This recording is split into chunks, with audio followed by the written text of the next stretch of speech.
And welcome, friends, to this, the Thursday edition of the Grace Hour. We're broadcasting live here from our studios, which are located at the home of the Greater Grace World Outreach right here in Baltimore, Maryland. Great to be with you on this Thursday morning, and we hope you'll stay with us for the next 45 minutes or so as we continue our theme, which is, throughout the week, the believer in relationship to the world that we live in. And today we'll be discussing the Christian and justice. What is justice? What is the foundation of true justice? That's going to be today's Grace Hour theme, so we invite you to join us. The chat is available if you have any comments you'd like to share, questions that you'd like to ask as they come into our studio. We'll take a look at them and address them as they come into us. But thanks again for joining us for the broadcast today, and we hope that you will make your contribution as well by sharing your thoughts with us throughout the broadcast today. My name is Pastor John Love. Joining me in the studio today is Pastor Tom Schaller. We'll be your hosts for today's Grace Hour broadcast.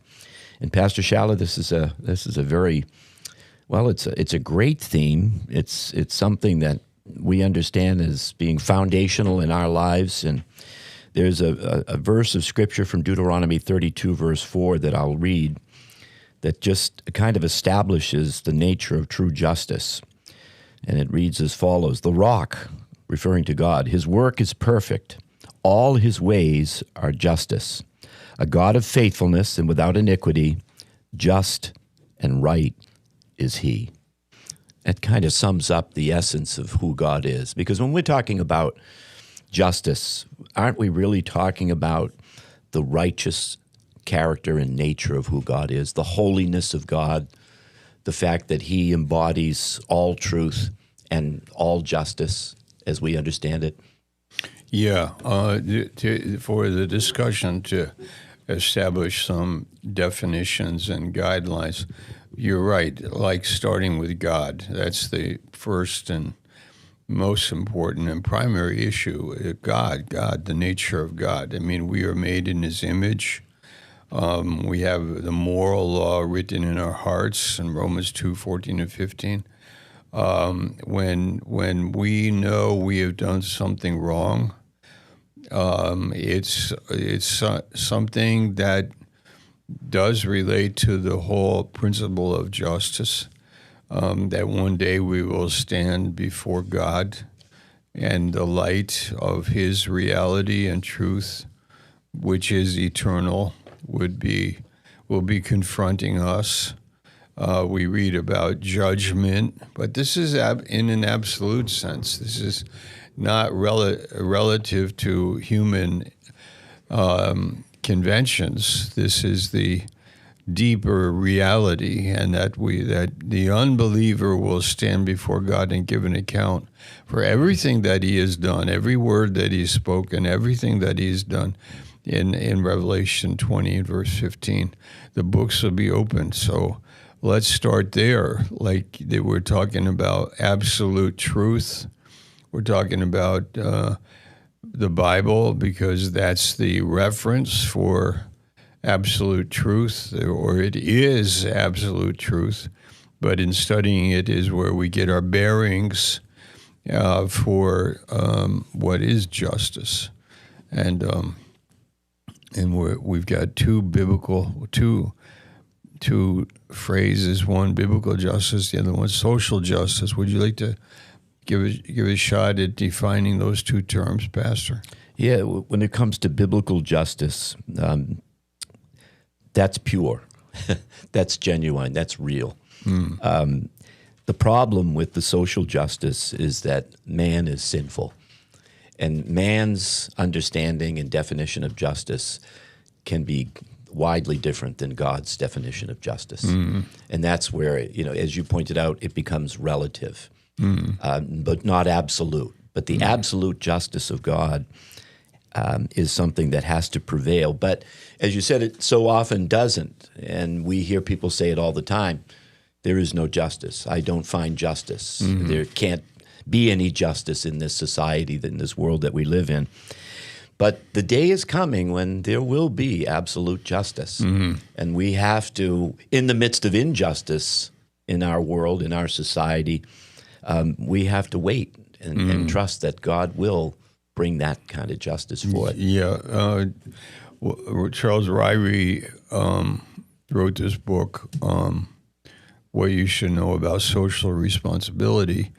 And, he does explain that biblical justice, and that is sometimes it's immediate, sometimes it's postponed, because God is gracious to the criminal or the violator, the one that has murdered somebody or committed a serious crime, and God may give them time to repent and give them time to live their lives. We know that an evil man could live long on the earth. Ecclesiastes says that. So, but then you have immediate justice, you have postponed justice, and then you have ultimate justice. And that every one day it'll all be, settled, and there'll be the just God will have executed his righteous mind and life, bringing it into the world. And there's the white throne judgment, there's the Bema Seat judgment, and then there'll be that accountability. But right now we don't have that ultimate justice all the way around. But it's not here yet. So we know that during the millennial reign, when Christ establishes his kingdom on the earth, we're going to have perfect justice. Mm-hmm. But that's because he's going to be present and reigning over the world as we know it.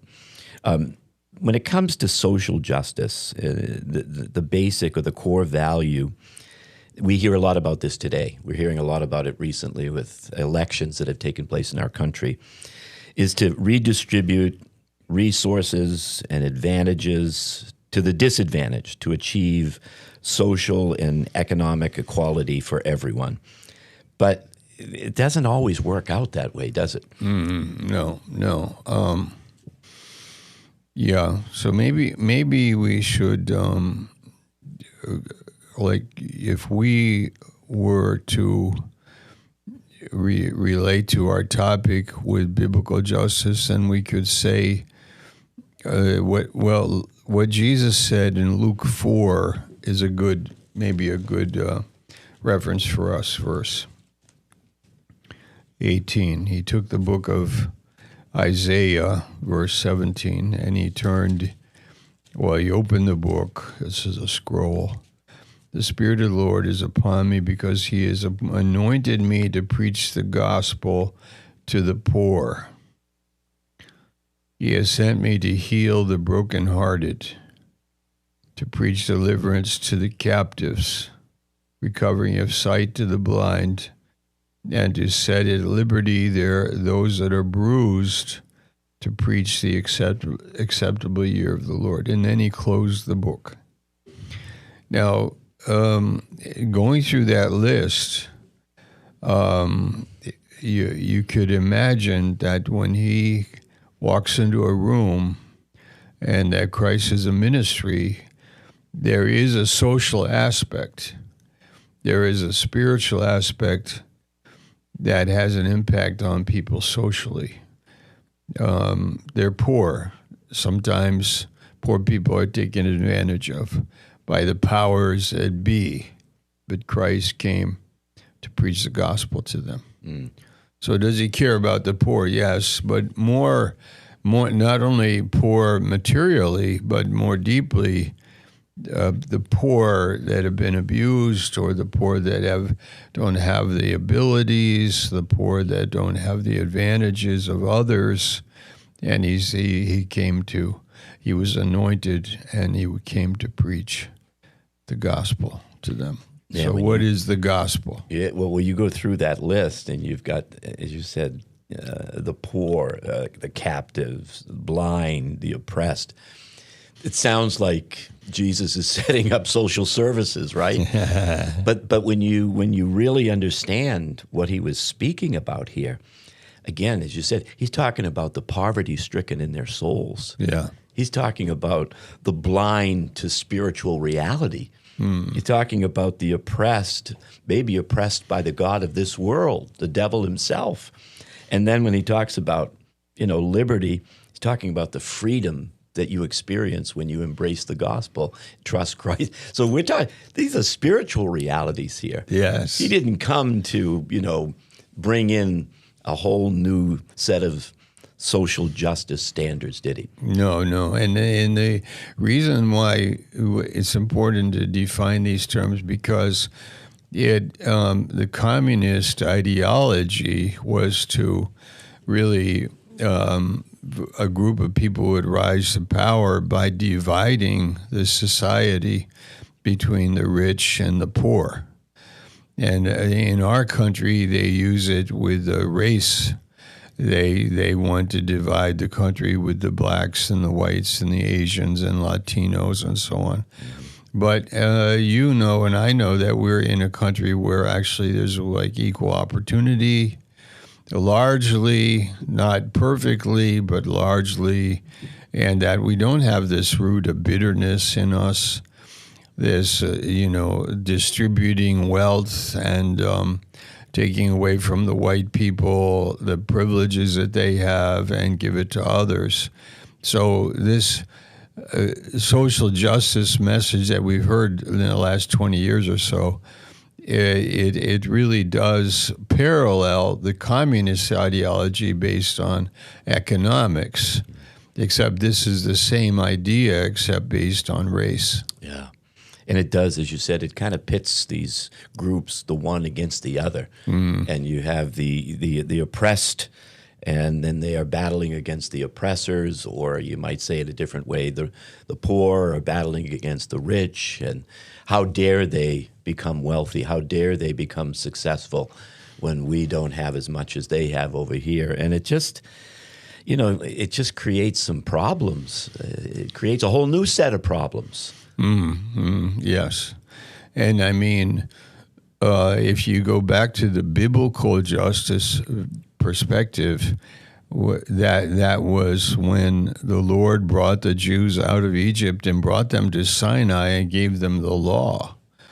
And he told them how they were to be. And he said it in the Ten Commandments and then all of the laws of Moses. So this is the real backbone of our society, is to really care for people, to love people. This is the point of the law, and to love God. Like what about that? Do we love God with our heart and mind and soul and strength? Well, now because of the new birth, we do. But that new birth happened through evangelism, by somebody sharing the gospel on a college campus or in a church pulpit or in a Sunday school or one-on-one at a doorway at somebody's house. The gospel is the power of God unto salvation. And the key element in a changed life is Christ coming into us, so now we will really care for our neighbor. Though they are different from us, we will love them. Wow. Yeah. Yeah, that's the royal law of love that takes place in our hearts and in our lives. I can't imagine a world that is going to find any sense of justice apart from God. When you leave him out of the equation, you're not going to end up with justice. You're going to end up, looking to the government to bring forth justice. Yeah. And because the government and the people in the government, like people everywhere, are sinful, you're not going to find it. Right. It's going to be a difficult situation. And it's interesting because, we've had previous presidents in this country who have told us, like a Ronald Reagan, you do not, as the people, speaking to the people, you do not need more government. And then even he was a Republican, then you have a Democratic president, Bill Clinton, said the same thing. But now you have a newly elected mayor of New York City who's saying, no, you must learn to be utterly dependent upon the government. The government will bring you justice, and it's simply not the case. Yeah. It's going to create a whole new set of problems. Yes, right. Yes. When you read Jewish law and you go to the Bible and what the laws are about poor people, widows, orphans, not harvesting the field, the corners of the field, leaving food for the poor. And then a law that the poor are not to pack up the food and carry it away, but they are to eat it there. And then whatever they can't eat, they leave it there for others. All through the law, you can hear the heart of God for people, and that He cares about them and He loves people. So when we talk about social justice, it's kind of a diversion. I mean, it has a potential to lead us off of the primary thing, which is that we would have God, we would look for the honor that comes from God, we would walk by faith in God, and we would obey God. We would trust God, and that God would sooner or later, in one way or another, He would be honoring us. So the Micah 6:8 said, do you remember the verse? Yeah, it says to do justly, to love mercy, and to walk humbly with your God. That's what He requires of us. Yeah. And I love the fact that, justice He brings out first, but then mercy. And this is the beautiful part of God's justice. It exists. It's there. God will be just. If evil is there, God's justice will punish it. But there's never a justice with God without mercy, is there? I mean, you could go back to the Garden of Eden, and God, there was the consequences for their choices and for their sin. And there was judgment, but there was also mercy. Yeah. God covered them. Blood was shed. They were not going to leave that garden without a provision from God. Yeah. And that's amazing, because in the world, you can find a justice, and there's no mercy with it. You don't hear about grace. You don't hear about forgiveness. It's just pure justice. And sometimes they don't even, and they're not even satisfied when they achieve that justice. But God brings justice, God brings mercy, and we're encouraged to walk humbly with Him in life. Wow, that's great. That's great. In the Jewish law, there are things. Justice, I'll read from Ryrie. Justice has several aspects. There is an ultimate justice that God Himself will bring about. I like that. Like ultimate justice. Yeah.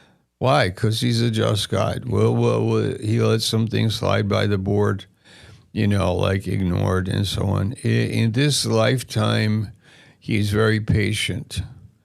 But everything will be brought before God. Yeah? Yeah. Ultimate justice. There is a present justice that sometimes can be accomplished and sometimes not. So maybe you've been wronged by your neighbor, you go to a court, and there's a settlement, and you feel that there was present justice. Something was sorted out, a car accident, a robbery, some wrong thing that happened. Well, how do you determine what is wrong? Because the human heart can say, that's not wrong. They excuse it. They excuse it or justify it, rationalize it, vindicate their position, and so on.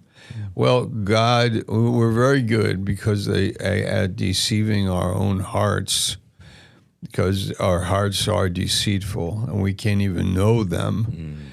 Jeremiah 17:9. So, but the Lord is able to say, no, I know what's really behind your excuse. I know what you're really talking about. And when God goes there and he really knows and understands us, then, we feel that I have a great responsibility. Then there is postponed justice that is often involuntary, sometimes used by God for higher purposes. The believer may not always be certain when he should fight for immediate justice or when he must grieve over justice that must be postponed and wait patiently for God's ultimate justice. Consider these situations. A Christian worker is not being treated fairly by his employer. He seeks redress through this union. The Christian citizen is being defrauded by his government.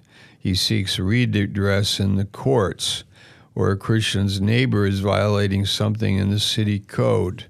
The Christian registers a complaint with the proper city officials. All of these actions are legitimate avenues of protest. All the actions are just, but they might be wrong actions. By insisting on immediate justice, the worker, the citizen, or the homeowner may alienate those against whom he has the just grievance and lose opportunities for witness. Contrariwise, not to insist on legitimate rights may also alienate those people and make them scoff at any witness. In other words, I might be correct, but I might want the relationship with the person to be good so I could lead them to Christ. Like I could go to court, but it might be that I would like to invest in the person or forgive them or, spend some time and care about them because of love. Yeah. So you have love instead of justice in that sense. My neighbor, their tree fell on my car. Okay, I need to, that's a big deal, so I need to deal with that. But can I do it with the spirit of evangelism? Can I do it with the idea that I have a neighbor that may need the gospel? Could I do that with the idea so what is that just? Is that fair? It'd be like, in one sense, no, but on the other hand, maybe that's my calling and my purpose. Yeah. And maybe my walk with God is leading me to eat crow, suffer the loss in order to have a ministry to my neighbor. Yeah, well, now we're talking about losing our lives. But couldn't we say that the justice of God's justice was demonstrated at Calvary? Because our sin, the sin of mankind, had to be punished. And God's justice was carried out at Calvary because it was punished in the person of Christ. But at the same time, God showed his great love that you just talked about for us by saying, I'm going to send my son to die in your place so that my justice is satisfied. And then I'm going to be able to turn around with my justice satisfied and justify anyone who believes on him and embraces him by faith. Yeah. That's amazing. That's amazing. Yeah. Now he's free to give mercy. Yeah. So we have justice is one thing, but then actually it leads to mercy, which is the gospel. And that's another kind of justice, to be honest. Like for you to receive mercy is the right thing. It's correct. I should. Somebody's extending mercy to me. I should receive it. Like maybe be polite and receive the gift, No, I'm not going to receive it, So that's like rejecting God. And that's not really right. In your heart, you know that you shouldn't be doing that. Yeah. I mean, how grateful are we for the justice of God? And it was satisfied at the cross, and all we had to do is believe that. And then we found ourselves justified. I mean, there's that verse in Romans chapter 3 where Paul says that because of Calvary, because of the cross, God remains just and can at the same time justify the believer. I mean, that is that's love, isn't it? Yes, it that's is. love in action. And I think that that's what's so amazing when justice does not stand alone, but it's accompanied by that mercy. When God steps in and says, my love is going to prevail when it comes to mankind. At least I'm going to give them the opportunity. I'm going to pay for everyone's sins and give everyone an opportunity to receive the gift of eternal life. Wow. That's just amazing. That's amazing, to me. Isn't it? Yeah, and it's justice, though. Yeah. That's the thing. It's justice. Because we hear so much about people saying, I want justice. The wrongdoer, the evildoer must be punished. And we would agree with that. But not without mercy. Not without God's grace being revealed in that situation. Yes. And when it is revealed, oh, what a difference it makes in people's hearts. There is a true story, Pastor Schaller, I read some time ago, a woman who was driving home after a recital. A niece had a recital, and it was on Long Island, in New York, outside of New York City. She was driving on what was considered to be a highway, and some young boys went to a grocery store that night and stole some items. One of the items happened to be, I think it was like a 15-pound turkey. And it was frozen, and they took it back, they brought it in the car. Then they stopped on an overpass on this highway where this woman was returning from her niece's recital. They threw the frozen turkey over the overpass. It came through the windshield. And I mean, it almost killed her. Almost every bone in her face was broken. It was absolutely devastating. And all of New York City, the whole city cried out. They said, we want justice. We want these young men to be put, in prison. They should serve a long time for what they did. And then finally, the courtroom appearance. They stood before, and everything was heard in the courtroom. And then the judge said, well, this is what's going to happen. They're going to be put on probation for 6 months. And there was just a gasp in the courtroom because everybody wanted justice. And then there was just an outrage, and people stood up and said, how can this be? And the judge said, because the woman whose face was destroyed and had several reconstructive surgeries, she wanted to give them grace. And they said that the courtroom was just stunned. Everybody was stunned. The boys were in tears. She went up to each one of them, embraced them. She says, I just want you to know that I forgive you, and I want you to have a life without, having to go and serve a prison term. And they called it, I think it was in the New York Post, one of the major newspapers in New York City, they called it a moment of grace. When that happens, lives are changed. Oh, yeah. Was justice served? Well, some people would say no, but something greater than justice happened. Yeah. Grace happened. Wow. And it was incredible. And she actually joked about it. She said, they call me the turkey lady. She said, I'm so glad it wasn't like, a pig. Then I'd have been called Miss Piggy. She had such a great sense of humor. But again, after all that she went through, several reconstructive surgeries, she was able to demonstrate grace in that courtroom. Wow. Great story. That is a great story. Yeah, it just kind of magnifies something that the chief end behind God's justice is that it's his love. Yes, it is. Yeah. Yes, it is. Yeah. Yeah. Beautiful. You got done. I think Christians should study out these cries for social justice and see what's really behind it. And the thing that you need to stay away from is bitterness, a root of bitterness, unforgiveness,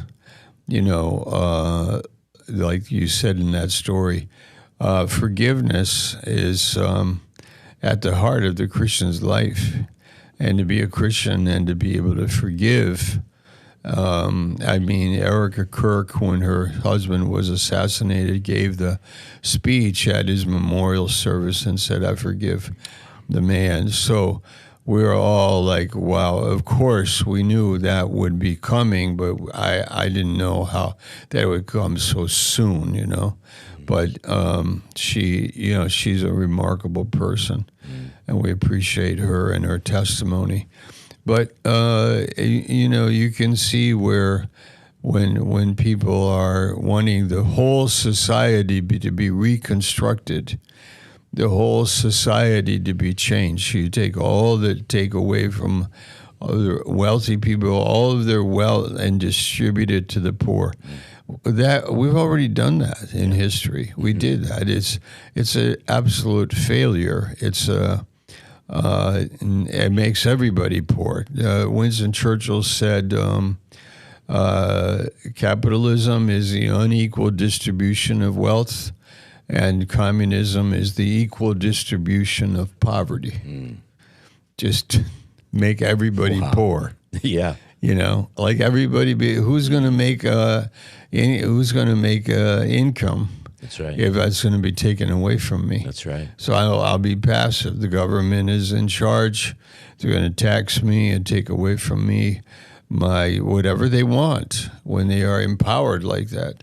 I remember riding through the hills of Budapest, where the wealthy people used to live and do today too, but in a very nice upgraded part of the city. And one brother I was with said, imagine that when the communists took over Hungary in 1956, the Communist Party officials could ride through these hills and say, I want that house. And then the police would go that night, empty the house of people, remove them. They would be gone. The house is confiscated and given to the Communist Party member. And they move in, and it's their house now. It's stealing. And to talk about that in the light of social justice is ridiculous. And wow. Yeah. The biblical justice, it's you can see how it's grounded, it's rooted in the character, the nature, and the law of God as we read it in the Scripture. And it does, there is equity there. Right? I mean, the Bible teaches equality. It doesn't mean that everybody socially will have the same income or the same means available to them, but there is equality there. And the standard for all of it is what's right and what's just according to God's unchanging standards, not man's human laws, which are so subject to change because everything is in the realm of relativism.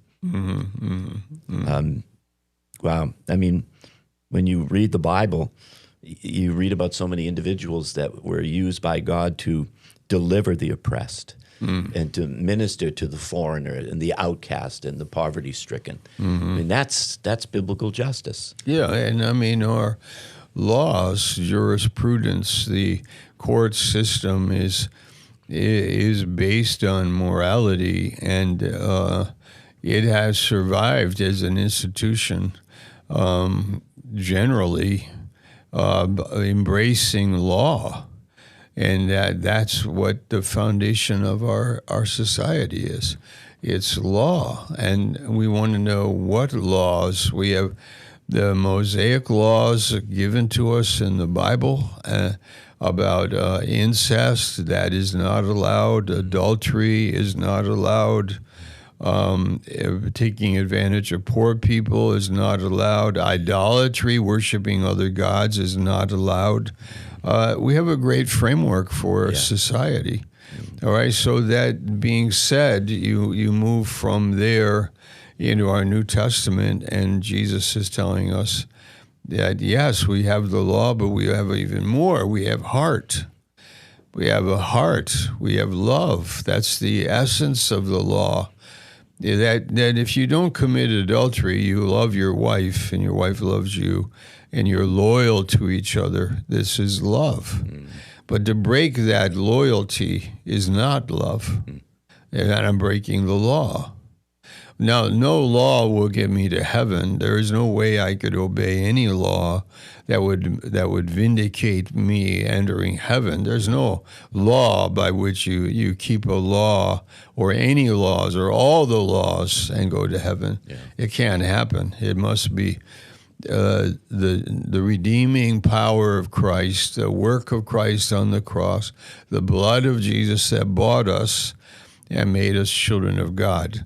That being said, that's the gospel. That being said, when Christ comes into our hearts, then we're going to live by what is right and what is just, and we will, in effect, be keeping law because law is love, in the words of Jesus. So we, not law to do in order to get saved, but law as the evidence of a new heart. Will you commit adultery? No. Why? Because of love. Will you commit incest? No. Because of love. Will you love your neighbor? Yes. Why? Because of love. Even your neighbor different from you? Yes. Because of love. That's the Christian society. And the devil works to break it down and to restructure it and to say that we are, like white people are hating black people or black people are hating white people and so on, is in our minds not even in the picture. That's not true. We don't live in that. That's not what we think. It's not how we live. It's not. And if it is, if that does happen, what is needed is the gospel, a new heart, a changed mind, a new life, salvation. And that's what's needed in every country. And the world doesn't need its social justice to replace that kind of love, that kind of a message, the gospel message. Yeah. And we would be making a great mistake if we thought that this kind of social justice is the equivalent of the preaching of the gospel. It's not. No, it isn't. And that's what we've been called to do, and that's the great privilege that we have. There's a verse in Amos chapter 5, verse 24 that says, let justice roll on like a river and righteousness like a never-failing stream. We might not see that in this age, but we do know it's coming. Yeah, it's coming. When perfect justice will prevail over the earth. And the Lord searches our hearts, that this will be in our hearts. Yeah. We will actually enjoy righteousness. We do it now because we are born again. We enjoy righteousness and not hypocrisy, and also what social justice we practice and we do. We do, as we've been saying, what we would call biblical justice, but what we are practicing is great in any community, wherever you are, and it's important in life that we would live with a sense of what's right, and that being important to us. Yeah, and I think that's the beautiful part of the gospel. It's truth theologically, but it's the practical edge. In other words, we would not have someone come to us and say, I have no food, I'm hungry. We wouldn't say, well, God bless you, we'll pray for you. Yeah. We have a food bank. We'll distribute food. We'll find a way to help these people. But at the same time, we don't want your body simply to be fed. We want your soul to be sustained spiritually. So I love the practical edge that believers can have, because we live in a world of injustice, but that doesn't mean that we can't practice God's justice in our lives. Maybe some way, let's say I'm selling a car and I know that it has a defect, but I don't tell the buyer. Like, is that just? I don't think so. No. I think I need to tell them, like, this is what's wrong with the car, or this, look into this. You can buy it, but I want you to know this or that. With regards to children, you want to protect them from being victimized, attacked, abused in any way, because you you have that in your heart. You are the protector of the children. That's important to you, and that's how you think about it. So we're looking at a world where there is, fairness and justice and protection and security and love and safety and so on. So it's practical. Like I can't, or even a man with his wife, and he has some attraction to another woman, and he can't do that because it's not right to his wife. It's not right in the context of his marriage vows. It's not right in terms of his character building. It's not right in regards to his wife and what her feelings are and who she is, but he has to respect her and love her. So this is social justice or biblical justice. Yeah. This is something important. The poor down the street that everybody ignores. But then the rich up the street on the other side of town maybe, they are like respected and honored, and the poor are not. Is that fair? Is that just? Is that right? No. But I mean, the poor have to be honored the same as we cannot be a respecter of persons. Yes. Whether it's your economical status or your race or the people you hang out with or which part of town you live in, we are looking at a just world, a world where the mind of God is important to us. And in our hearts, we are able to process some of these practical decisions that we make every day. Amen. And we hope, friends, that you found today's broadcast to be helpful as we've been discussing the Christian and justice, what real justice is, God's justice, and how we can operate in it by living according to the royal law of love. Thanks so much for joining us, friends. We do encourage you to stay tuned for the next live Grace Hour broadcast that's coming up a little less than 24 hours from now. Until then, may God bless you.